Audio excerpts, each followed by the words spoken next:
తిరుమల తిరుపతి దేవస్థానం engineering పోస్టుల భర్తీలో భారీగా అక్రమాలు జరిగాయంటూ సంచలన ఆరోపణలు చేశారు టీటీడీ మాజీ చైర్మన్ భూమన కరుణాకర్ రెడ్డి. ఆలయ చైర్మన్ ఇద్దరు సభ్యుల సహకారంతో ఒక్కో పోస్ట్ 30 నుంచి 40 లక్షలకు అమ్ముకున్నారని ఆరోపించారు. అక్రమాలపై విచారణ జరిపించాలంటూ డిమాండ్ చేశారు భూమన కరుణాకర్ రెడ్డి. టీటీడీలో మరో కొత్త వివాదం.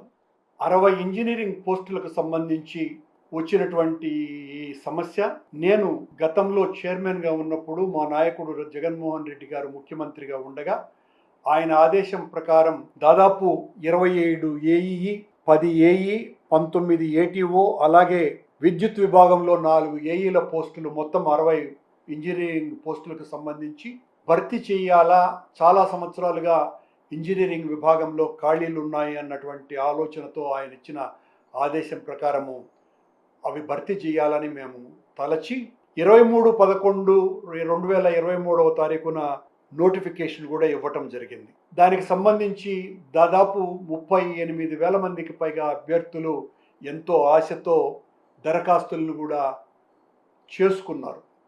కానీ మేమిచ్చినటువంటి నోటిఫికేషన్లో న్యాయ వివాద సమస్యలు వచ్చేటువంటి అవకాశం ఉన్నది, రాయలసీమ వాసులకు ప్రత్యేకించి కేటాయింపులు జరపకపోవటం మూలంగా అనవసరమైనటువంటి వివాదం కొనసాగేటువంటి ప్రమాదం ఉన్నది కనుక తాత్కాలికంగా దీన్ని నిలిపివేసి ఆ తరువాత ఎన్నికలైన తర్వాత వెనువెంటనే ఆ న్యాయ సమస్యలు రాకుండా సరిదిద్దుకొని నోటిఫికేషన్ మళ్ళీ జారీ చేయాలా అన్నటువంటి ఆలోచనతో దాన్ని తాత్కాలికంగా నిలిపివేయటం జరిగింది.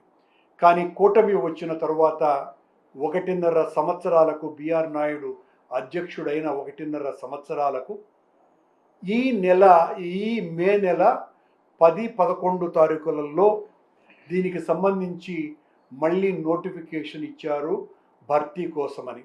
కానీ ఆశ్చర్యంగా ఆ రోజున ఏ సమస్య లీగల్గా వస్తుంది అనుకొని మేము ఆలోచించి నిలిపివేశామో ఆ నోటిఫికేషన్, దాన్ని పూర్తిగా పక్కన పెట్టి అదే నోటిఫికేషన్ను తిరిగి మళ్ళీ ఈ రోజున బిఆర్ నాయుడు గారి నేతృత్వంలోని పాలక మండలి అధికారులు నోటిఫికేషన్ను జారీ చేశారు. జారీ చేయటమే కాకుండా 2 పోస్టులకు 3 పోస్టులకు అభ్యర్థులు ఎవరైనా దరఖాస్తు చేసుకుంటే వాళ్ళకందరికీ కూడా ఒకే చోట పరీక్షలు రాయిస్తామని ప్రకటించినారు.